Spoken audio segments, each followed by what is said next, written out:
blessing the dark scary night, and I think to myself, what a wonderful world.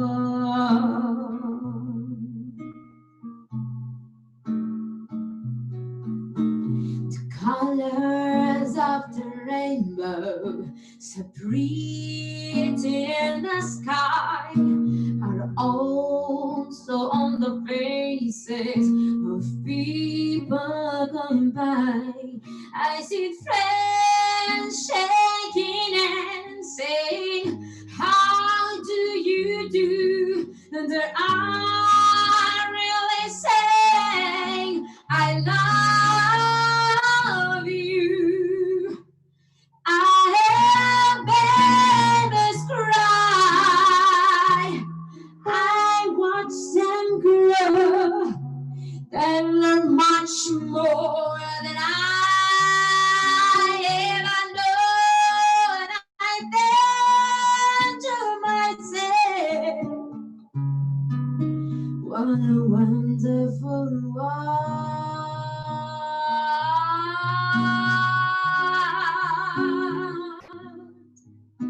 And I think to myself,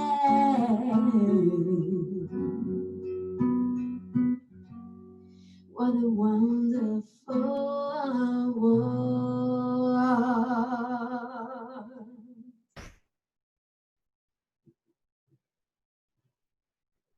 Thank you very, very much. To take myself off mute. Thank you so much, Claudia. That was beautiful.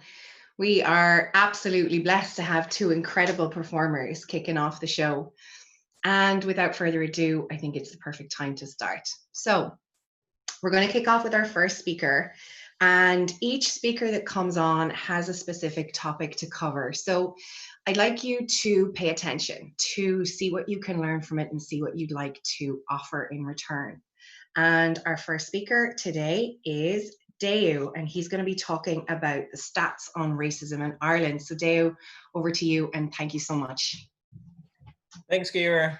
Hi, everyone. I'll be talking about some of the stats around racism in Ireland. But before I actually get into the topic of talking about numbers, what I really usually start talking about is to let people understand, race and racism just as a whole. I do, it's not controversial for me to say this, but race is actually not a real thing. And you have to understand that it's actually a social construct. And let me explain why. I hope I don't offend anyone by saying this. So you got to understand that, back in the 15th century, the definition of the word race actually was defined as people of the same household, right? Nothing has to do with physical appearance, color, where you're from. It's basically defined as people of the same household and from the same kinships as well. But fast forward to the 16th century, to the 17th, actually, particularly 17th and 18th century during the colonial era, it was redefined by scientists, who were trying to categorize plants, animals, etc., and human being into various classes. And it was then redefined. Basically, sounds controversial, but it was basically done to oppress people of color. And we got to understand that because a lot of people fail to understand where the word comes from. And it was back then that racism actually started. So prior to that, nobody kind of looked at each other on the basis of the color of their skin and every other thing that actually went with it. It was basically in the 17th and 18th century. It was during the European colonial era where German scientists redefined it and basically made a white man superior over someone of color, particularly a black man. And if you look into this, you will actually see that everything I'm saying is valid. The information is there. So you guys go actually research it to actually understand the whole history behind racism and race and where that came from. It's a social construct and everyone really needs to understand that. Now, I'll be talking about kind of like 4 dimensions of racism. it's not just an American thing. People need to understand that it is a big issue here in Ireland. And because it's not talked about as much, doesn't mean that it isn't there. And I'll tell you the ones that people kind of like might allude to and think that, based on the fact that we don't have this means that racism isn't in Ireland, if you understand the full dimension of racism. The first one is institutional racism. And that's based on policies that reinforce racist standards. That's here in this nation, and we need to understand that. The other one is structural racism, and that's institutions. That is literally where a bunch of, well, not a bunch of people, but a whole organization, an institution, or the country as a whole, collectively uphold racist policies and practices. So that isn't here in the way that it is defined right there, the way I just defined it. And that's where people kind of like get it misconstrued, because it's not widespread in regards to, it's not a collective as a country that we're a racist nation, because we're not, right? But the other one is interpersonal racism, and that's basically racist acts and microaggression carried out from one person to another. And we could see, we could talk about examples of that all day. And the other one is internalized racism. That's basically the use of overt racism or racist innuendos on a day-to-day basis. Now, when we talk about the stats on racism, please don't get me wrong. We all hate to hear these things, and I understand why. Because I can understand why people get into a defensive mode over the fact that they believe that racism is not a common thing in Ireland, and that's fair. Because no human wants to be told that they're horrible, but then as a nation, we all need to accept this fact, because in order to implement change comes acceptance. Now, if you really want to understand whether, the widespread of racism in the country, all you got to do is ask a person of color and ask them, and they will tell you exactly where this stems from, because as a white person, you wouldn't see it. And that's just fact, except you actually want to get to the bottom of it and basically accept that it does happen. Now, I hope the following stat is going to make people feel uncomfortable, because uncomfortable means as a nation, we'll be able to make conscious effort to make changes. Let's get right into it. We'll talk about stats on racism in workplace, racial violence, stats on racial harassment, reporting racial incidents to the authority. Now, if you look at it, Ireland actually has one of the highest rates of racism in workplace within the EU. Sounds shocking, right? Across the 28 EU member states, report shows that 33% of people of color experience racism in workplace. Now, bear in mind that the EU average of racism in workplace is actually 22%, and Ireland with 33%. So we're literally about 11% above the average, and I think the average is actually high if we actually look at it from a surface level. In terms of racial violence, how do we rank as a nation? Again, we are second worst in the EU. So 13% in terms of numbers, and we're just behind Finland, who will rank at 14%. Now, if you look at the EU average on racial violence, it's actually 3%, right? So that says a lot. Now, we talk about racial violence. What do we actually mean? We're actually talking about the fact that, aggravated violence as a result of racial discrimination or incidences, right? Now, we talk about the third point, which is racial harassment in general. And this is shocking in a way. Well, maybe I'm not surprised, but then it is kind of sad to see these numbers. 51% of Black people in Ireland have experienced racial harassment. Now, if you think about it, that's 1 in 2 Black people you will ever meet. I've said that they've expressed some kind of racial harassment, either physically, either verbal, either online threats in Ireland. Now, the EU average is actually 30%. So again, we're about 21% over that number. Just in third place, in terms of how we rank against other countries, Finland and Luxembourg rank higher than us. Now, to further put this in context, like I said,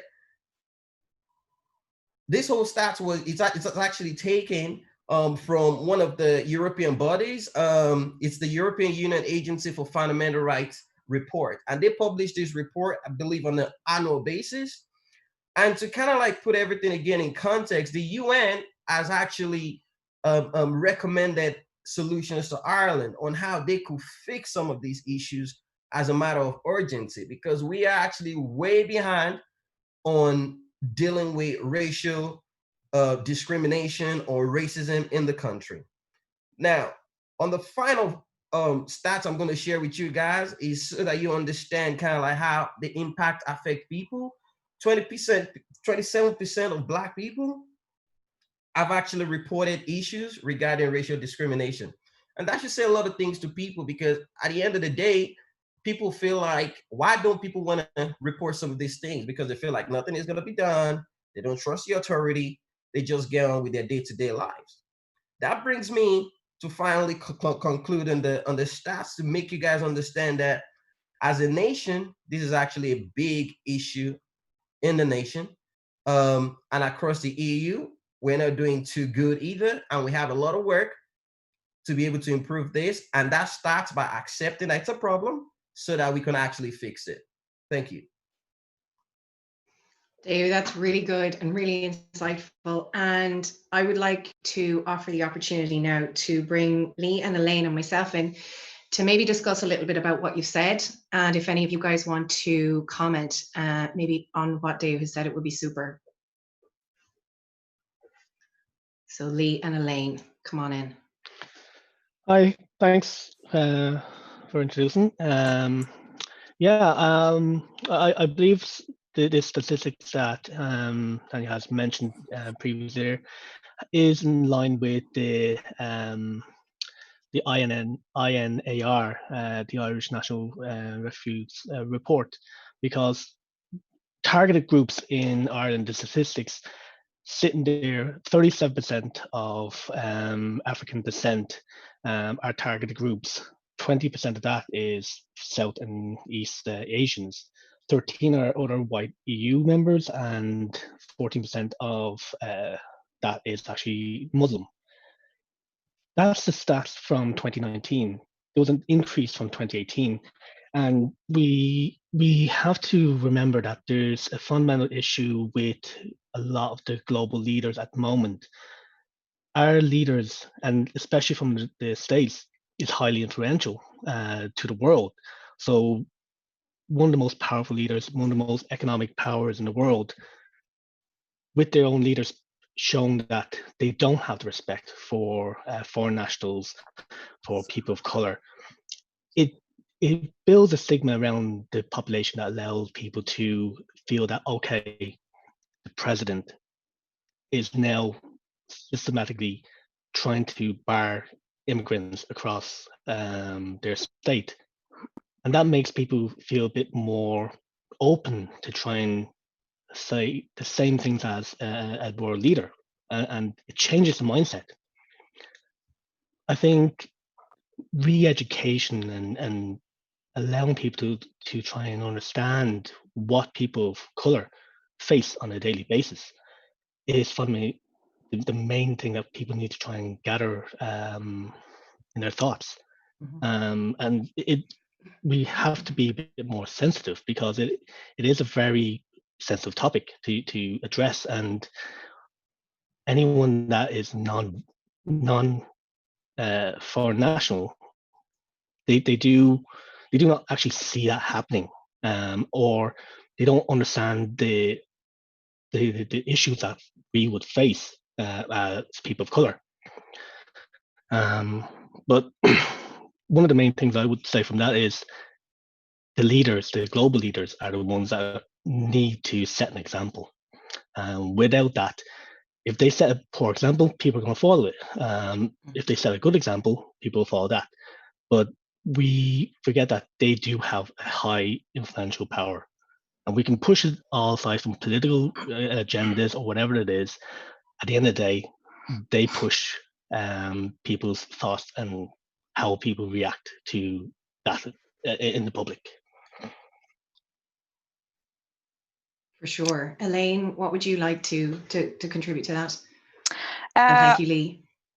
I'm already learning lots in this conversation already. And I think, like most Irish people, there's a lot of things that, as a nation in a whole, that we're learning over the last couple of weeks that we might not have known. Exactly like you just said, you don't need to have the statistics, and you don't need to have the number and the percentages. You don't need a calculator to figure out that we have a problem in this country and that we're not exempt for it. All you need to do is ask a non-white person who lives in this country and ask them if racism existed. From a personal perspective and from my experience, which is the only thing that I can speak from, the only thing I'm an expert in is my own life. But I think what has happened over the last week is we've had so many amazing people who have been really, really vulnerable and really brave and have bared their souls on social media to tell people what has happened to them and how they felt. And Irish people a lot of white Irish people are extremely shocked by this. Yeah. But I think we need to evolve past that now. If a person of color or a non-white person tells you that something race related has happened to them and that exists in this country, we need to take that at face value. We don't need to share every story that has happened to us to convince you that this is an issue. So the stats and the numbers are amazing, but we need to just accept as a country that this is here and it's time to do something about it. It's time for positive change.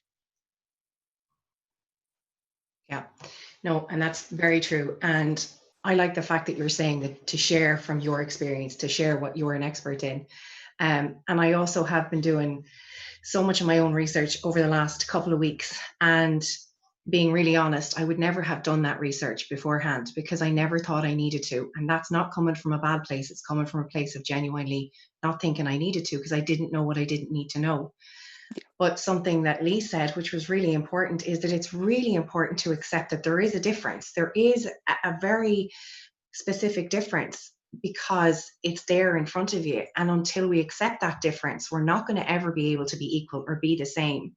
And Irish people or white people are so ready to be defensive and say, I'm not racist and I don't have a problem because, you know, you're a person of color. But that's not what the problem is. It's actually just accepting the fact that there's a difference there, and then we can move forward past everything. And you're right, education is key. It really is key.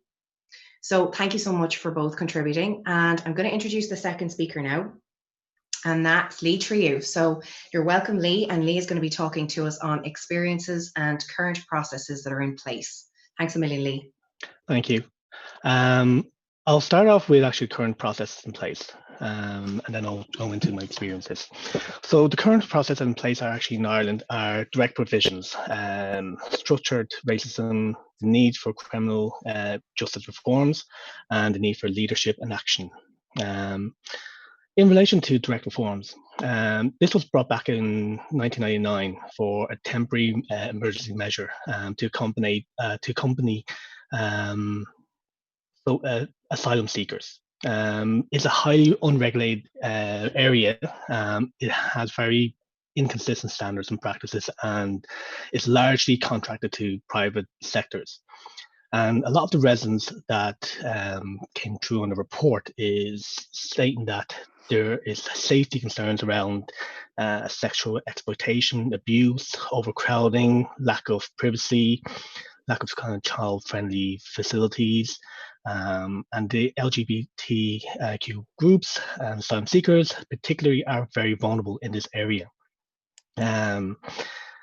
Part of that, like they haven't changed anything since 1999. They put the measures in place and haven't decided to update that.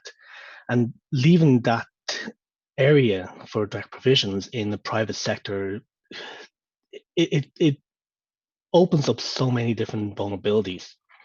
In relation to the likes of structural racism, largely in the labour market, has led to both exclusion, endangerment of majority of ethnic people from within the public sector, and the Irish Human Rights Equality Commission has pretty much said that the rate for unemployment for Black immigrants is 19% higher than that it is for white Irish ethnic people and nationals of the Irish market labour. The need for justice reform comes from a lot of racial profiling by the Gardaí, which a lot of them is on the ethnic minority, come in through Dublin Airport. And it has seen an increase since the 9/11 that happened in the US, and the globe kind of systematically started locking down and started racial profiling. And what we need in the industry and what we need in our government is that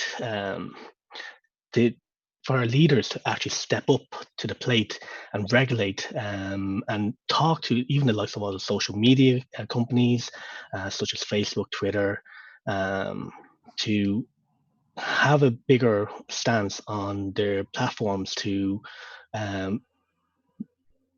monitor all the kind of hate speeches and try and curb that fire that's growing on a daily and on a weekly basis. But we're not seeing enough being done by the social media companies, because they're saying there's free speech, but at the same time they're also promoting the hate and allowing that to be burning the fire. And we've seen how much that affected the US over the last number of weeks now at this stage. So there is a lot of reforms that need to be reviewed again, since everything's now brought to light again. And this is systematically, historically, always returning on a year-to-year basis. So unfortunately at the moment, it has led to the point where what's happened in the US has now drove the world to look at this. But the good thing is, hopefully with this, there is more learning, and hopefully the leaders at this stage will look at it more serious and actually take action. For myself, in terms of my own experience, I grew up in Ireland. I grew up in a suburban area.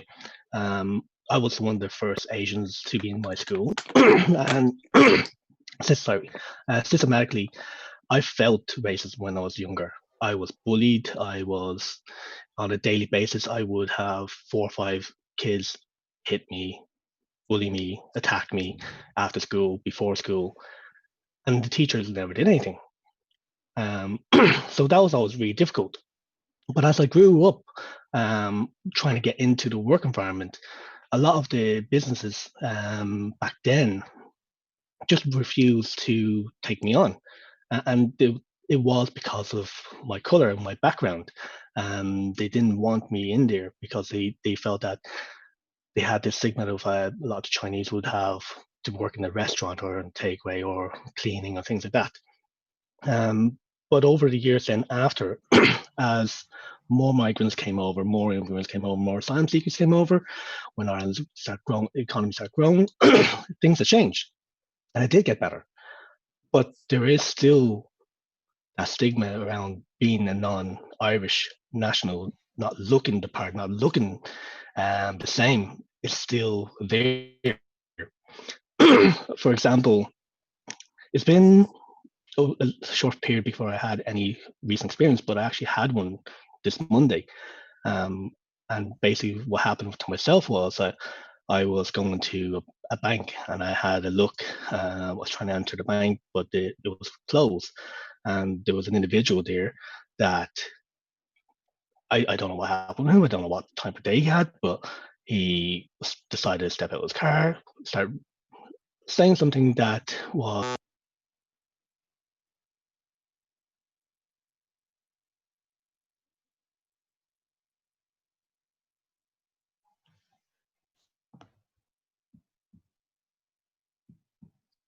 Sorry, Lee, just hold on 1 second.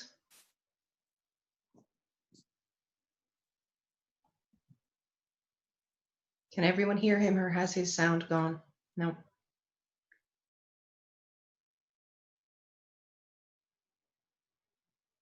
Lee, can you hear me?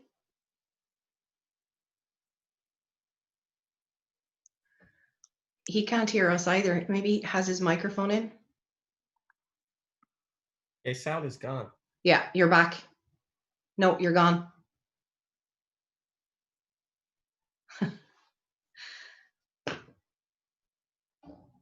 Gone again.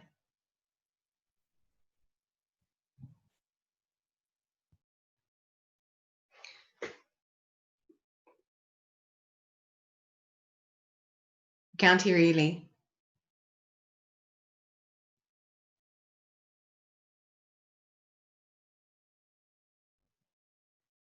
He is now.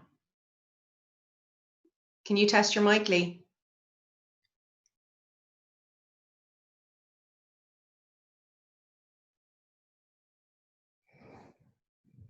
We can't hear. Mm-mm.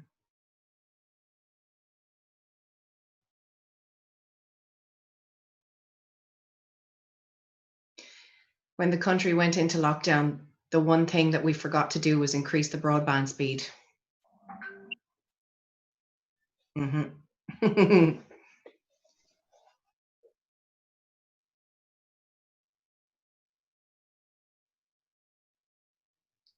Okay, perfect.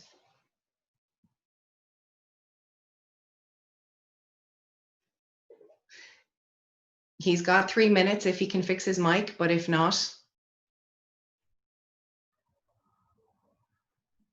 So maybe, so the two people who are going to be coming in to contribute to Lee's piece were going to be Elaine and Nengi. So would you both like to come on and maybe speak on what he's just said while he's trying to figure out his mic?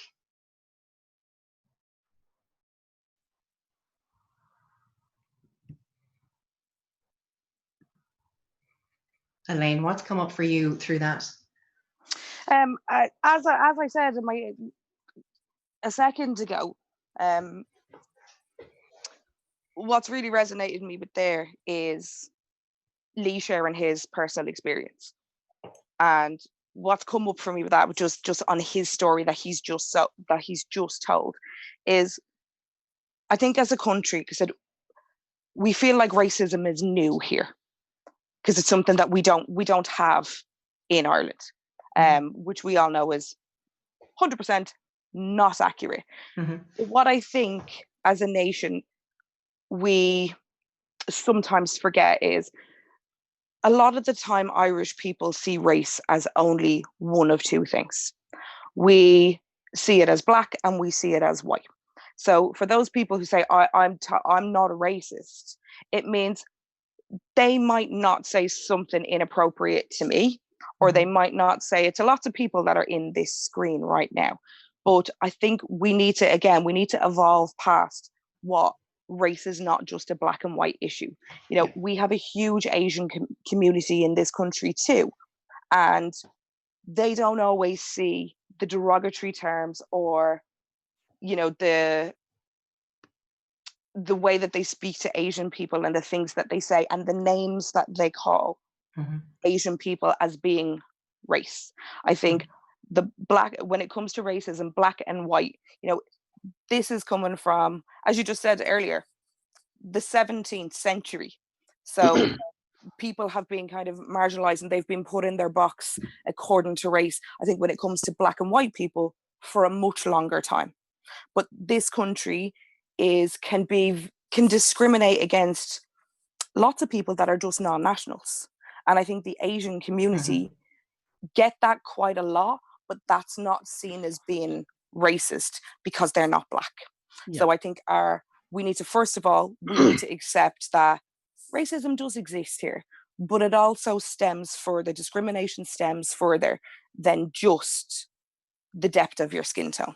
So as I said, we have got a lot to learn. I definitely think we can do it, but it's about, this whole platform is called Common Society Issues. So these things are common. So we need to accept them and we need to figure out how to do better. Yeah. And that's, sorry, my mic went dead there for a few minutes. 100%. Thanks, Elaine. No problem, Lee.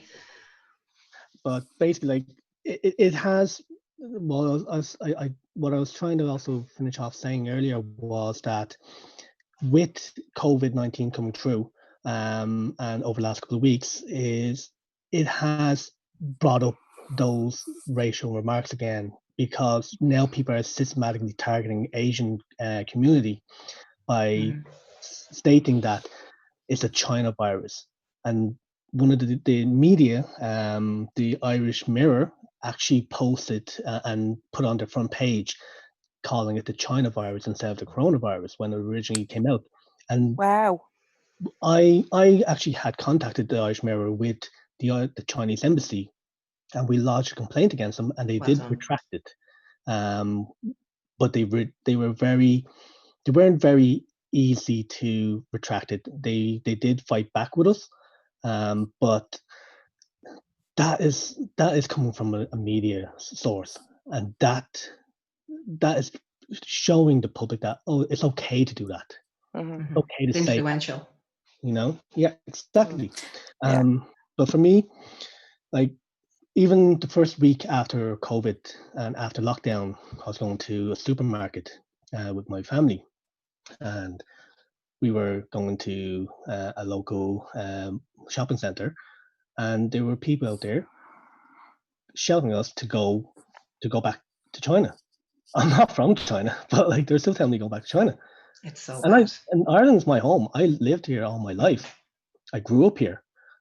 You know, it was painful to see that happen, but people just kind of needs to be a bit more conscious and be a bit more understanding and learning the cultures, and I that's the main definitely, thing.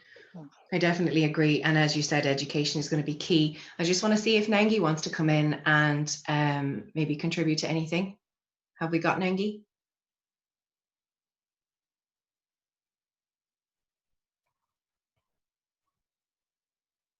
Ciara, can I just add something really quickly while we're waiting? Of course you can. Yeah, go for it. I think Lee just spoke Mhm. there about, we need to be looking at leadership when it comes to these issues as well. And surprised and not surprised that that was printed in Irish media, because as I said, in a lot of Irish mentality, we don't see discrimination as beyond the color of your skin. But we also need to look at one of the most influential and one of the most powerful men in the world, who had very much was the starter of that conversation. Yeah. When it came to singling out one Asian country, and how Trump spoke to every Asian reporter that questioned him, anyone Asian that spoke to him, he called it the China virus. He called it the China virus. Yeah. And even the way that he said it, the way that we communicate, like people don't pick up, they don't pay attention a lot of the time. The smallest percentage that you pay attention to when people speak is the words that they use. It's the tone that they use that's actually more important. So even the tone of how he said that is allowing the world, who does listen to him, we do see him, he's on our news too, and he has a massive influence on what's acceptable, and that can't be acceptable here. And that's the word, it's influence. There's so much that happens, that goes on a day-to-day basis, that we're influenced by, most of which we don't even realize until we end up speaking or saying something that has a negative impact on the person that's in front of us. And half the time we don't even realize that's what we're doing. Yeah. And I think particularly in Ireland, we're great at taking the piss. We're great at having the crack, and we're great at being funny. But it's understanding that there is a level of humor that's completely acceptable. And then there's a level after that that just isn't. And when we get to that level and we're talking about racism, and as you said, it's not just black and white, it's everything else as well. You have to understand that that level of humor just doesn't cut it. It's just not okay, And we're all influencers in one way or another. Every single person in life is influencing something at some point. So it's to be more aware. Thanks a million for that, Lee, and thank you for contributing, Elaine. And actually, Elaine, you are next up. So here's Elaine Cruz, and Elaine's topic is on racial injustice and gender stereotypes. I feel like I haven't shut up. It's a talk show. You're all good. It's a talk show. And it's also, because this platform is common society issues, but it's also called Rant Talk. So that's what I'm really good at. I want to just, I've been given 10 minutes to talk about a topic. And when I first started, doing my homework, because I'm just a person. The reason why I'm on this today and I've been given this platform to be a part of is because I'm just average Joe who sat in her toilet a couple of weeks ago and made a video about what my life feels like being black in this country. And it's it's exploded. So for you guys that don't know me, and for anybody who's watching that doesn't know me, I don't have all the answers and I don't know all the statistics. I don't know them. I'm learning so much in the last couple of weeks, and I'm trying to evolve as a person as well. So I think first things first is we need to give ourselves a little bit of a break here. This is everybody's kind of going into overwhelm. Mm-hmm. So I spent the last couple of days, studying this and really learning my facts. I wanted to come on here for 10 minutes and I wanted to talk about racial injustice in terms of the education system. I wanted to talk about, the policing system. And, we've already said that, racial profiling is something that happens in Ireland. It's already happened it's happening in the guards. I've had my own experience of that. This whole conversation has come to light because of the injustice that is happening in America. But I had all of those stats.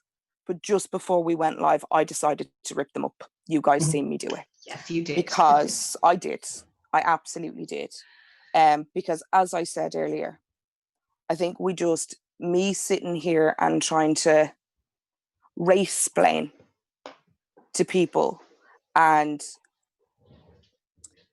talk about things that we already know are happening. We don't have to have the facts. You don't need to have all of the figures from me because I don't remember them. And me reading them off doesn't feel authentic. I think we're all here because we want to make a positive change in the country and in the world. And we're all doing it in any way that we can. And to be able to do that, it has to come from a place of compassion. It has to come from empathy. And it has to come from a place of honesty. So I don't want to read off a sheet. We know that racial stereotypes exist. A lot of the conversation that's happened over the last couple of weeks have what's come up is the difference between kind of overt racism and covert racism. And exactly like you just said, Ciara, as a nation, we're great crack. We're messers, myself included. And I think when it comes to stereotypes, like none of us here that are sitting in a square talking to you sitting in your room, none of us can talk about the topic that we're delivering tonight without talking about all of them. Mm-hmm. Because every single piece of this puzzle is going to give us the big picture, and hopefully it will give us some education to be able to do better. But I think when it comes to stereotypes, there's a level of overt and covert as well. Because in this country, there's the stereotypes that are seen as kind of non-offensive, and I don't mean it like that. And I didn't mean it that way. And I think that's something that Irish people are really learning in the last couple of weeks. And it's up to people like us and platforms like Common Society Issues to be able to speak on that. So like from personal experience, just so I never have to explain this to anybody again, no, I can't twerk. That's a racial stereotype. And you don't mean anything by that. But I don't know how to twerk. And we really need to look at the reasons why you think that I can. Because in media, Black women are portrayed and we're sexualized and we're fetishized because of the shapes of our body. I also don't know how to braid your hair because I'm Irish. But there's a stereotype that comes with that you should be able to do that because of the color of your skin. I cannot lay down your edges, but I can show you the YouTube video that I watched to learn how to do that.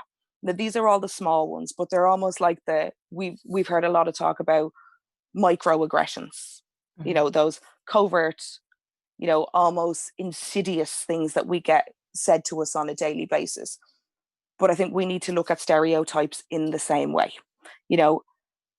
Black men are perceived as being, they're perceived as being aggressive.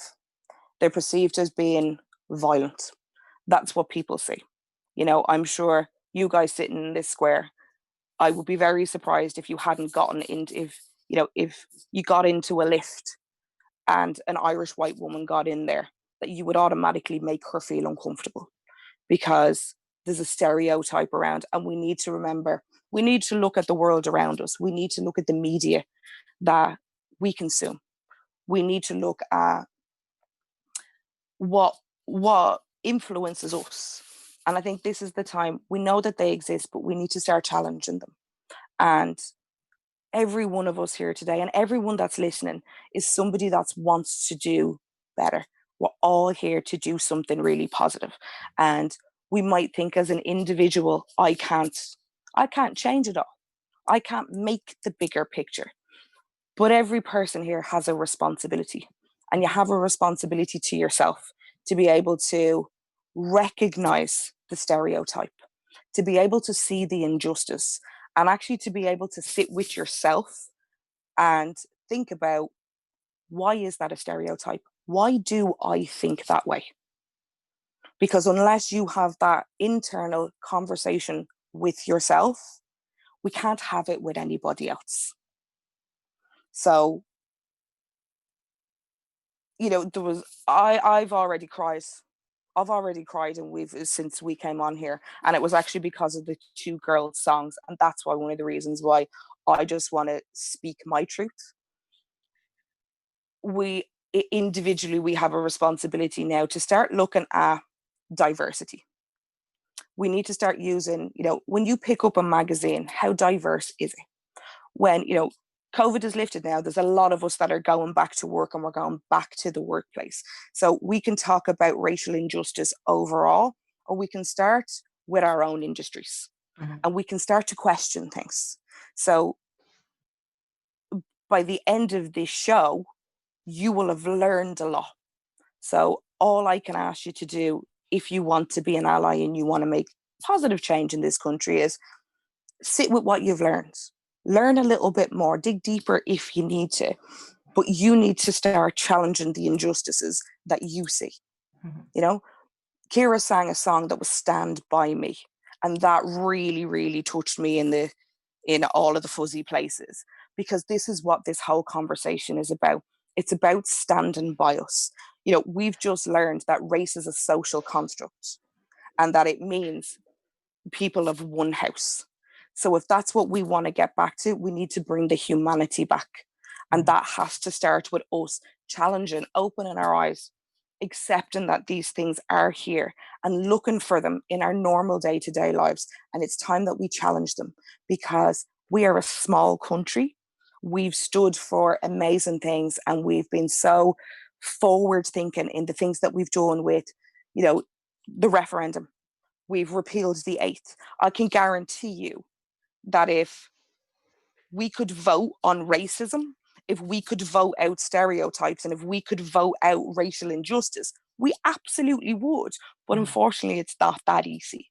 But times are changing. You know, as I said, this is the common society issues. So every topic we talk about tonight is common. But what this episode is about is the unspoken one. Well, guess what? We're all speaking up now. So we all need to do our parts. 100%. Thank you for that, Elaine. And I think, no, I know that that's going to resonate with an awful lot of people. I know that it'll resonate with an awful lot of people who have their ears open, but I really hope it resonates with a lot of people who've had their ears closed for a long time. And that's what this is all about. Yeah. I'd like to bring on, sorry, go on ahead. Just really quickly, Kira, there's a responsibility here. Sorry, I should have said this. There's a responsibility here. The people that want to change are the people that are educating themselves, or the people that are listening in. But real change does not happen on Instagram. Real change, the real conversations are the ones that you have at your dinner table. They're the conversations that you have with the people that are not on Instagram. It's about having uncomfortable conversations, and we need to challenge society in general to be able to address common society issues, and also to be able to change them. So you have a responsibility to bring that conversation, everything you learned tonight, sit on it, think about it, and have the conversation with your nanny. Have the conversation with Uncle Joe, who's not on Facebook, because that's how we change. We're all in this society together, and this isn't, the Black Lives Movement isn't a movement that is just happening online. So take it offline. That's how we make real change. Yeah, I 100% agree. I like that. And I really like the fact that Dave and yourself both refer to the people of one house. I love that. And I think that might be something, hopefully, that people take away from tonight. I think that's really powerful. Nengi and Tam, would you like to contribute to what Elaine said there? Yes, absolutely. Firstly, Elaine, you're an amazing woman. I think for a lot of people, you know, I've been having a lot of conversations about this specific topic, and the issue I find is a lot of people can't articulate their words enough to express what they're feeling and what the injustice is, so that the opposite end can understand it. And you've done it very well. And I think everybody who's watching this has learned from that. Mm-hmm. And my contribution to it is, you know, I can only add a small bit. That was too perfect to even add anything extra. But Stop it. I love it. Give over you.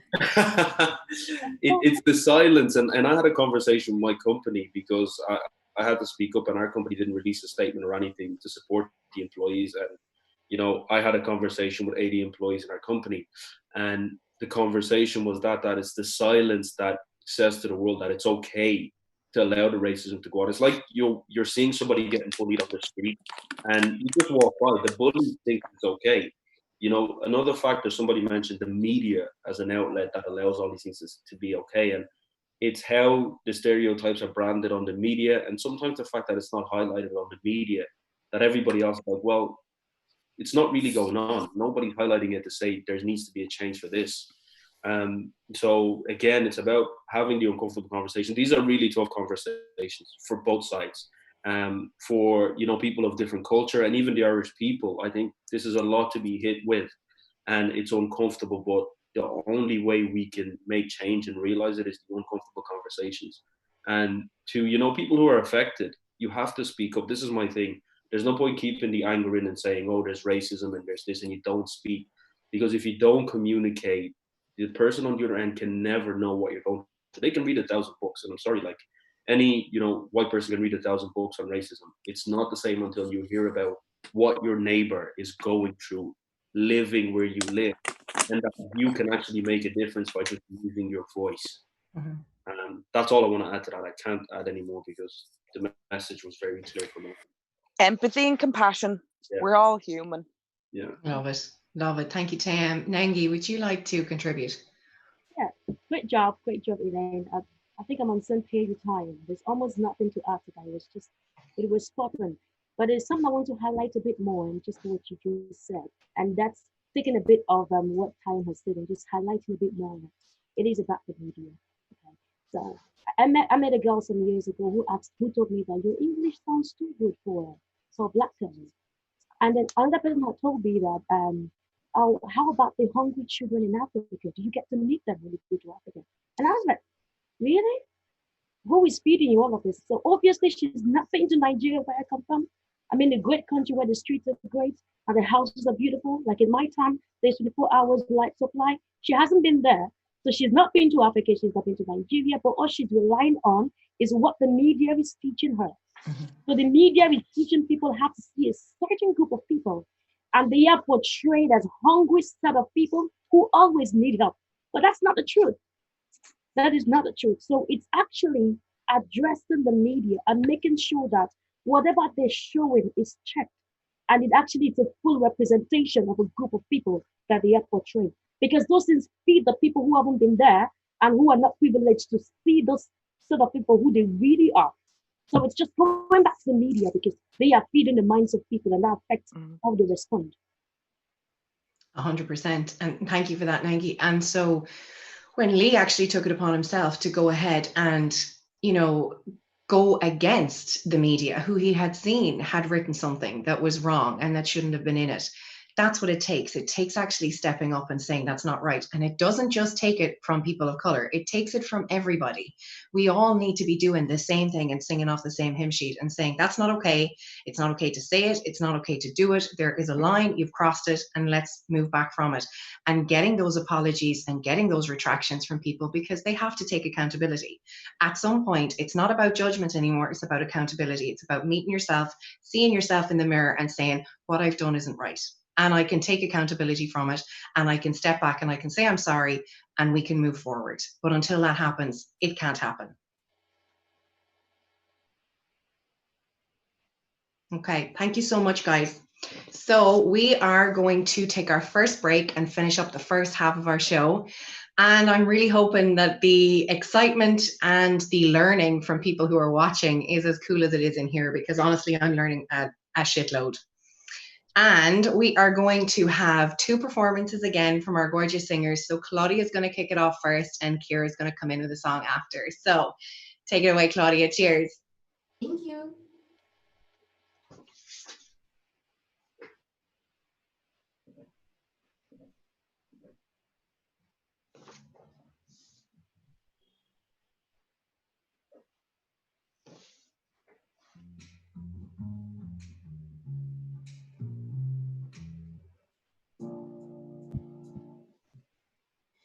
Every breath you take, every move you make, every bond you break, every step you take, I've been watching you.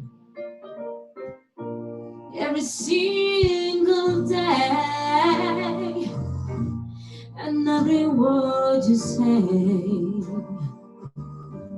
every game you play, every night you say, I've been watching you. Oh, can't you see you belong to me? I'm not break with every step you take, every move you make, and every body you break, every smile you fake, every claim you stake, I've been watching you. Season gonna be lost without a trace. After a night I can only see your face. I look around, but you too, I can't replace. I feel so cold and alone for your embrace. I keep crying out, baby, baby, please.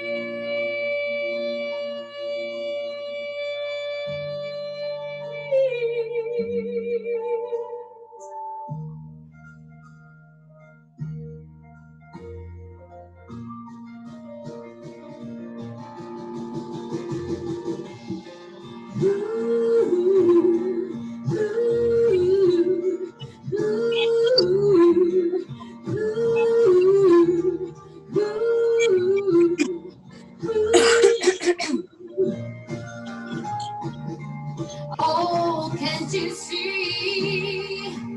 You belong to me. I'm a forever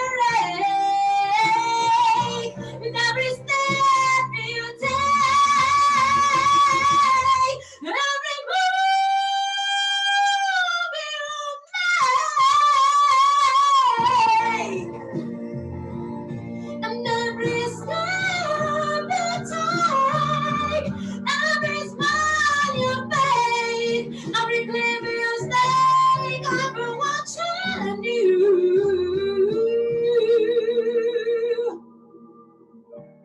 Every move you make, every smile you fake, I've been watching you.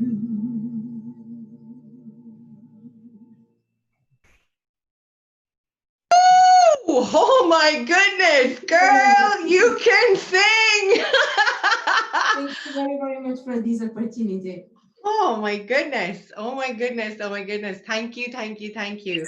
Please give some love for our beautiful performers. If you are watching online, please give them some love. Oh my God. Kira, you are up. Please regale us with a gorgeous song. Thank you.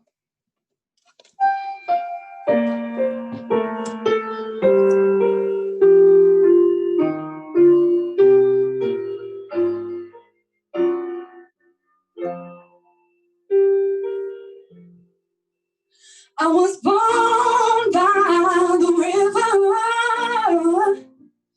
in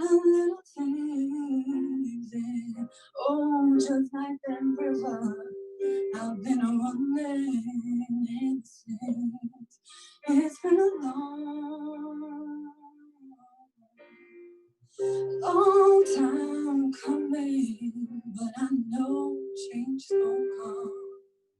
Oh, yes, it will. It's been too hard living, and I'm afraid to die. See, I don't know what's out there, yeah, the other side. It's been a long time coming, but I know change gon' come. Oh, yes, it will. I go to the movie and I go downtown. And somebody keeps telling me, don't you hang around. It's been a long time coming, but I know change gon' come. Oh, yes, it will. See, I go to my brother and I say, brother, help me believe. And he winds up knocking me back down on my knees. Oh, there's been times when I didn't think that I would last for long. Now I think I'm able to carry on. It's been a long time coming, but I know change is gonna come. Oh, yes, it will. Thank you. I mean, incredibly apt. Thank you so much, Kira. And you've already made Elaine cry again. So that's good. You know it's moving and doing its job when someone's in tears. Thank you so much to the two girls. Oh my God, your voices are incredible. And it's amazing to have the two of you as part of this entire platform and this series. So thanks a lot, girls. So glad to be a part of it too. Legends. So we're moving on to our next speaker, and guess who that is? I bet you can't guess. It's just me. So hi guys, my name is Kira Heenahan, and my topic is systemic racism and the school curriculum. Now, I spoke to Blake earlier on this evening and I was like, you know something, I'd really like the opportunity to add the curriculum piece to what I'm going to talk about. And I have a specific reason and I have a call to action at the end of it, if that's okay. So I'm going to do the exact opposite to what Elaine said, because I'm going to read what I learned, because I had to do a hell of a lot of research. And it's been so worth it, and it's been so enlightening, actually reading and learning what I didn't know. So I'm going to talk a little bit about systemic racism first. So there's two forms that racism can take, explicit and implicit. And the explicit side of racism is when you call a person a name, when you actually act out violence, when you use racial slurs. And I suppose in a way, the crack that we perceive in Ireland can also be perceived on some level as explicit racism, even though we think it's a bit of crack, even though we think it's fun. And sometimes that's because, and I'm only learning about this, that's because we're coming at this thing from white privilege. And I didn't even know what that was. I had no idea what that was, and I didn't even know that I had it. But I definitely do. And as you said earlier on, Elaine, I've been having those big conversations with myself. I've been sitting down and I've been actually saying, when did I say this? And why did I say that? And imagine how the person who I said that about or to felt. And I've never said anything from a bad place, but that doesn't matter. I still said things. And even if they were in jest and they were funny and they were a bit of a piss take, it still means I had to have the conversation with myself. And I got the opportunity to sit with my son, and I was watching an Instagram video, and this really cool black chick came on, and she was fantastic. Monique Monroe, I think is her name. And she was amazing. And she spoke about Me and White Supremacy, that book. And I decided to read it. And I decided that the first thing I should do was read it with my 12-year-old son, because I think if I can teach him what I'm learning now, he's not going to get to the stage that I'm at. He's not going to be 39, and he's not going to be having to have those really horrible conversations with himself saying, what have I said that's wrong? What have I said that's not right? What have I said to hurt somebody, even if he doesn't mean it? Kids are incredibly susceptible to influence. And if I can influence him on my journey of learning, then I feel really, really good about that. So that's explicit racism. And people can be guilty of it, and it's very obvious. You can see it, as you said earlier on, we don't need stats around seeing racism. It's visible, it's there. And because we're being shown it in America doesn't mean it's not here. Because it's so huge over there doesn't mean it's not here. We saw from the protest last week in Ireland that people have seen it, people have witnessed it, people have been part of it, and they're willing to get on board and stand with their counterparts in a different country. And I think that's really good. What isn't so visible and what isn't so prevalent or what isn't so witnessable is implicit racism, systemic racism. And where that stems from is in education, in government, in jobs, in medical, in housing, in healthcare, in the areas that you don't see, in the way that somebody will be profiled because of the color of their skin, their ethnicity, and they're not given a specific job, in the way that people's education is looked at and watched. And if you don't have an education from the right college, and you don't have a name with the right sound, and you have a foreign sounding name or a black sounding name, that the idea might be somebody else is going to get your job, somebody else is going to get that position in college, somebody else is going to get something that you're not going to get. And when I was looking at the difference in statistics between America and Ireland, and I saw that health, so there's massive amounts of illness, massive amounts of more deaths because of the fact that Black people, people of color, aren't given the opportunities, and they're not given the healthcare, and they're less well off because they're given jobs that are down on the scale. And as I was looking at this, I was thinking, okay, so that's in America. Now I've got to apply this to Ireland, and I've got to see what's going on, because I need to see if this is as bad here. And I'm going to find the notes that I wrote, because I was actually really, I was really shocked. I was really taken aback by this. So what I wrote down was, for a long time, the Irish police didn't recognize racism as a form of discrimination on their recording system. And when I read that, I was like, that's really not okay. It's really not okay, because it's a thing. And so people of color or of any ethnicity were being hurt, being racial slurred, had acts of violence committed against them. And the saddest part of all of this is they weren't reporting it. They weren't reporting. So all of these bad things were happening, and they weren't reporting because they knew nothing was going to happen, because they were aware that it wasn't going to get dealt with. It wasn't going to be filed on any report. There was no services available for them. And it's only actually come into effect recently.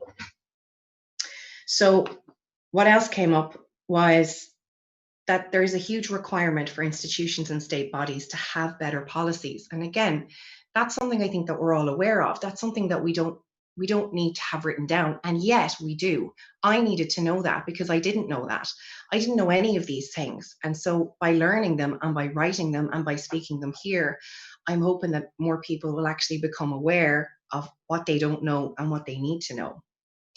And something that Lee said, and I think it's really important, and something that I've often thought, is this idea of white privilege. So I have Black friends. I've always had Black friends in my life, but I never thought anything of it. I didn't think that it was important that I needed to know the difference.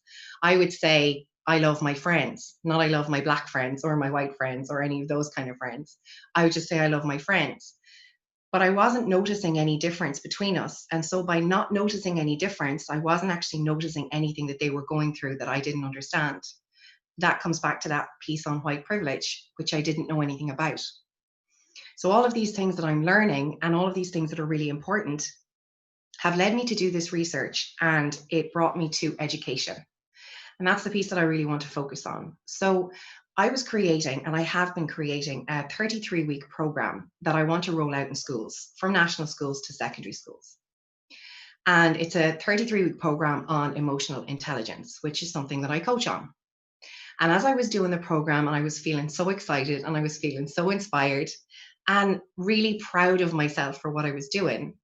And then I watched a video the other day on YouTube from a Black woman who said, if you're a motivational speaker, or you're a coach, or you're somebody who tries to inspire people, and you're speaking to a room full of women, men, whoever, and they're white and people of color, any ethnicity, and you're saying things like, all you have to do is climb over the obstacle. All you've got to do is believe it and you can be it. All you've got to do is get involved in your own life and be as powerful as you can be and do all the things that you need to do, and you can do it. But by saying that to a room full of white people and people of color and people of different ethnicities, what we're missing is the racial bias that women of color, men of color, have to come up against in order to get past that first level to be able to move on and do something incredible with their lives. And racial bias is that undercurrent of things that we perceive, the patterns that we have, the paradigms that we have, the learned programs that we have, and the way that we act towards people who have a different skin color than us. The way that we judge them, the way that we think about them, the words that we use about them. And I didn't know any of this. I didn't even think this was a thing. And so what I'd really love and I'd really like help with, and I genuinely mean this because it's something that's actually, it's made me really sit back and think in a big way. And no more than you, Elaine, I've had a few tears. And sometimes I feel like I don't even deserve to have the tears because I'm not Black. But at the same time, what you said earlier on is it's not just about that. It's about the fact that we're all in one house now, and we should be. And I want to support and I want to help in any way I can. And I don't want to be the person who sits here and says, well, what can I do? I want to be the person who sits here and says, can I have your help in creating something that's different? So the 33-week program that I want to bring forward, I would actually love to find somebody, a person of color. I don't care where you're from. All I want to know is that you want to come on board this project and help me with it so that we can bring a program to schools that we can roll out as soon as possible, so that kids, because they are sponges, they are the most incredibly influenced people on the planet. And if we can start influencing them at a young age, and we can actually roll this program out, and it can be a fully rounded program that includes everybody, with all the racial biases taken into consideration, with all the learnings, with all the history, with a definite understanding that there is a difference. And it's not okay, or it's okay for there to be a difference. That saying you're Black and I'm white, or you're Chinese and I'm Irish, is okay, as long as we're doing the work to bridge that gap, to bring us closer together so that we do eventually get to the point where we're equal, because we are. We're all so worth it. But it's why this Black Lives Matter movement is so important, because we've got to understand that there's a difference before we can understand that we're the same. So I hope that I've done some justice to this. I'm really passionate about it. And whoever is listening, please get in touch and let me know if you'd like to help, because I would love to have somebody on board. So thanks a million, guys. Yeah, thanks a million for that, Kira. It's been pretty informative. I guess in regards to contributions, Nengi and Tayam, and myself, is there anything else you guys want to add to that? Definitely. I'll say to Kira, she's just not a talker, she's an action person. And I think we need more of that. Don't just go up and say, Black Lives Matter, you change your profile picture on Facebook, we need action. And we need more people like Kira. Don't just talk, take action. So I would say, well done, Kira. And we need Gonna make me cry. I don't want to be like Elaine.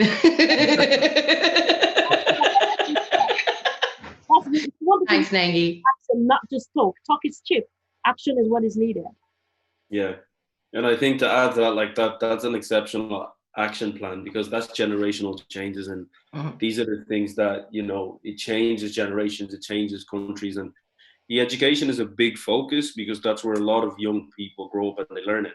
Like for a lot of young kids, you know, when young kids are bullying people and they're being racially abusive to another person just because they're different, they do it because they think it's fun, right? It's popular. All my friends are laughing. They don't actually know the impact behind it.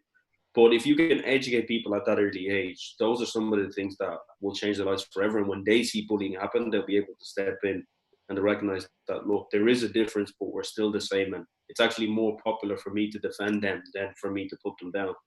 So that's exceptional, amazing action plan. And you've got somebody who's listening here. Go team, yes. We're all in. After that, Woohoo! Kira, I would literally do anything you ever said, ever. If you'd asked me would I come around and help you clean your house, I would say yes. I know this isn't my space to say, but I can't. I actually can't. You've unmuted me now. It's rant talk. I think what is just so amazing to hear about what you said, Kira. And again, I'm all about, I love the action plan. I have to sit in my feelings, as you can see, for an awful lot longer than that. The one thing that has really stuck with me there that you have said is, and I am, it's just a testament to how incredible a person, but also incredible the mother that you are. Racism isn't in any of us. None of us were born to treat each other differently. It's taught. Yeah. We teach children this, and no, we're all different, but that's what makes people unique, and that's what makes us indifferent. It's what makes us incredible. Wouldn't the world be really boring if we were all the same? And for anybody that's listening that has children, I know the conversations are hard, but there's lots of different ways that you can sit with your children. You know, go and look at the diversity of the toys that they have, the diversity of the movies they watch, the cartoons they watch, the books that they read. The more we celebrate each other's differences and speak about them, the quicker we see a change. So this is a very small country, and we could we could eradicate this in this country, because we are a country that comes to action. We do show up when the action call is screamed at us. So yeah, here, if you wanted me to sit there and cry with you, anything I could do to help, like, I'm in. I love you too. The other thing that we also have to kind of address as well is that, yes, while we're also still talking about that there is racism out there, even if we look at the rally last week, there's a huge amount of supporters of Irish Republic. So there are people there that support it, and that's the one thing that I love about the Irish and the culture is the Irish people had been faced with racism when the famine happened, when they were trying to emigrate out of Ireland. There are so many Irish people around the world. So while we're saying that there is racism there's still a lot of good people in Ireland. There's still a lot of people that fight for those rights and that are firm believers and back the culture and want the multicultural. That's why Ireland has done so well, especially with the Celtic Tiger. Businesses has stepped up their game. Business has started influence their employees. So there is support there. It's just we've seen it go a bit astray since COVID, and it's because of that. And then people coming back to the public life, people are frustrated, they're stuck at home, now they want to go back to work. And now what happened in the US has now brought up things that people now have more time to think about it. And now there's a lot of anger because people are stuck at home, frustration, and it's all building up now. We are talking about it because what's happening around the world, but we also have to be conscious that there are people in Ireland that support it, and the majority do support it. There is a minority that will paint a bad picture, but we do still have to look at the positives. Ireland has changed in the past 20 years, and there are so many nationalities now in Ireland that it speaks high of Ireland and their culture, and they have welcomed everyone with open arms. I think this is the first time in my lifetime, and I'm not young, that I've heard racism being discussed at this level, right? I've never had conversations with people for any or in any depth or for any length around racism in my entire life, right? And so when anything is talked about at this level, when anything is discussed and publicized and becomes part of the norm, this is how we affect change. All of these conversations, as often as possible, to just be open. Like groups of people like this coming together and just having their speak, nice and simple. There's nobody giving out, there's nobody having arguments. It's open discussion and open debate. And it is absolutely fantastic to have a platform like Common Society Issues. I think it's deadly. Thank you so Yeah. much, guys. And just to Thank you. and just to wrap up on that, as the last contributor on this particular instance of systemic racism, um, it is a big issue. I'll wrap up in about a minute now. But you have to understand that, take employment for example, right? If you really want to understand how deep it is, any institution out there has it. And one of the things about which I think we've done is the fact that Ireland as a nation went through oppression when as part of its history when people migrated or immigrated to places like the UK and the US when they were looked down upon. So to then see that being reflected in the nation that went through that kind of thing, it's not been translated to people of color. It's kind of shocking because if you've gone through the same thing, what you want to do is make sure that you don't translate it and you don't continue that same pattern with other people who are going through it. So from an employment perspective, one of the things I would say is the fact that it is there, whether it's consciously biased or unconsciously, biased towards recruitment, whereby certain people do certain work, unconscious, or whether that's a conscious decision. And that's where some of the systems in employment in general needs to change. And there's ways and there's ideas to be able to implement a lot of these changes. It just comes down to the particular institutions, to the bodies, to the companies to be able to make it a conscious effort to remove the systemic racial discrimination when it comes to that. I'm just touching on employment, but there's every other institution has its own. But for instance, is something that needs to be looked at rather than favoring certain people for certain jobs. It needs to go, and there's ways for that. I mean, technology. I could talk about various solutions to that, but that's something that everyone needs to understand. People are equal. Nobody's superior or inferior to each other. That's why I came up, when I started talking, race is actually a social construct. If you look at it, it's not down to genetics, not down to nothing science. It's basically somebody came up with the idea saying, hey, let's oppress other people. Yeah. And guess what? Everyone bought into it. And they're like, it's going to make us look good, right? And that was what happened. And here we are today, 400 years later, we're still talking about it because somebody came up with the idea. Yeah. The power of influence. Absolutely. 400 years worth. Anyway. And even if you look at the likes of what they're saying, they're calling it the black race, the Asian race. There is only one race. It's the human race. Yeah. So I like it. Very good. On that, we're all going to your house. I'll pass it over back to Kira, who's been a host, to kind of like take us through the next step. All right. Thank you so much, Deo. And yes, I like that. I'm writing little notes here. I'm actually having the best time because I'm writing all these little notes and you're all going to get loads of notes later on. Not for homework or anything like that. I wouldn't possibly.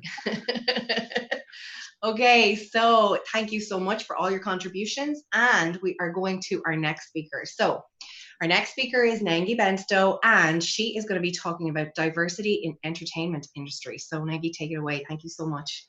Hey, good job on pronouncing my name. How did we get that wrong? I'm really happy to be here. So dive in. So diversity in entertainment industry. Now, when we say diversity, we're talking about age, we're talking about gender, we're talking about nationality, we're talking about religion, we're talking about race. So when you enter into a place, if you want to see that place is diverse, you're seeing different type of people from different races. The focus on this is going to be on those. Okay, because that's the hot topic now, right now, yeah? Following you. Mhm. And then on the other hand, when we talk about entertainment, we're talking about the movie industry, TV, print, film, music, and radio. So I've just given you a lay down of where I'm going to go. The focus on this is one.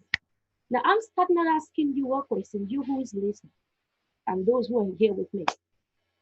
Is there diversity in Ireland? So I already told you what diversity is. Having different religious groups, having different race, having different gender, having different age group.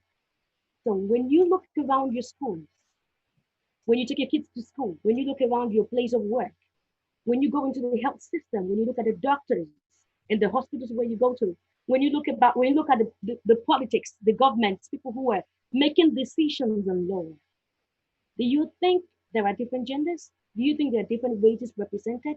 Because I tell you something, when one race is missing in a particular point or within decision making, the voice of a group of people is missing.